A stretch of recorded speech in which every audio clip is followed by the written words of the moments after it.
Pocket er et online-program, hvor det er muligt at downloade og gemme sine filer.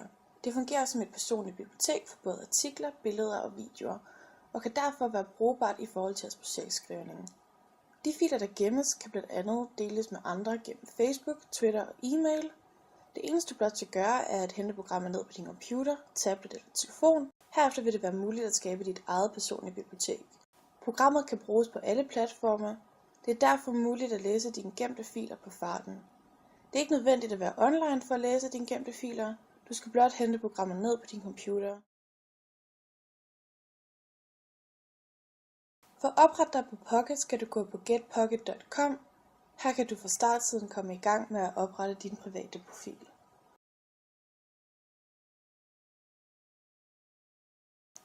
Når du har oprettet dig på hjemmesiden, skulle der gerne komme en ekstension ved din søgelinje. Herefter gælder det bare om at komme i gang med at bruge Pocket. Du kan starte ud ved at hente en artikel og derved opdage, hvor let det er at skabe dit eget bibliotek ved kun at skulle klikke på din Pocket-ekstension.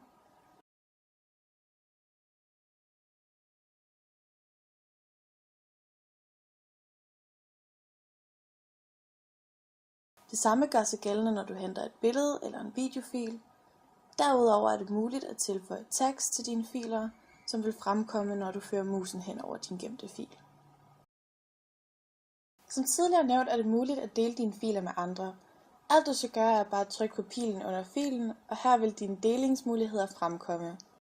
Her er der også mulighed for at markere filen som læst, og den vil derefter blive overført til dit personlige arkiv. Dernæst kan man også vælge at slette filer. Afslutningsvis kan du vælge at favorisere udvalgte filer ved at trykke på stjernen under filen. Under Pocket øverst på siden finder du dine genveje til startsiden, dine favoritter samt dit arkiv. Herunder er Options og Help også tilgængelige som værende dine hjælpeværktøjer til ændringer og spørgsmål til din profil.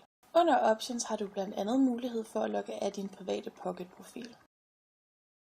Pocket er et gavnligt værktøj, specielt under projektskrivningen, da du altid har adgang til dit private bibliotek og herigennem dine filer.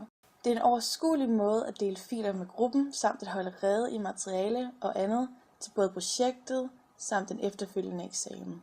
Med Pocket har du altid adgang til alle dine brugte filer, og du vil derfor altid kunne genfinde en litteraturhenvisning, en gemt artikel til refleksionsafsnittet eller et kommende oplæg til eksamen.